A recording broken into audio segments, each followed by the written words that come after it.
My name is Chase Iron Eyes. I am the director of the Lakota People's Law Project. I've been with the Lakota People's Law Project for 11 years now.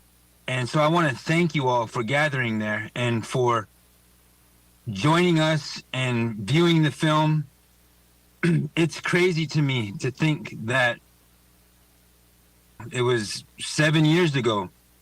It flies right by in my brain, in my mind, in my spirit. It was like it was yesterday. And since Standing Rock, you see an absolute explosion of indigenous representation. I was 13 years old, and it was me and a bunch of my other friends from middle school who, and like some other young people, and like, but from my 13-year-old perspective, it was me and the homies. But that pipeline's still in the ground, and therefore, traumatic event. Traumatic event for the earth, traumatic event for me as a child, traumatic event for the community. We're in a world of uneducated education system. You probably just got educated today, right?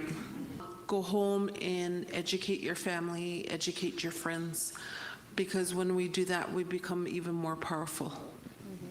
I know a good movie you could show them as well. It's worth noting, just to add to what Jen's saying, that this is available right now on like Apple TV and Amazon and all that stuff. So if you felt like you do want to have other people kind of be clued in on what's going on, they can. It's an available film. What it came down to was, how do we showcase what the community went through and what needs to be shown in order to get that message across. And Jen showed it to elders in the community. We worked, with LPLP. We did everything we could. We sent it little clips to Chase and Phyllis, and we worked with our subjects. I think in documentary filmmaking, it's always, the old adage is that you stay as far away from your subjects as possible. We tried to do the opposite. And I think we made a much better film for that reason. And I think I also speak for Brandon when I say how grateful we were to be allowed into so many corners of the community, being out there, and we have Jen to thank for that 1,000%. And Jen was like North Star of this project from the jump. So Jen deserves, please round of applause for Jen.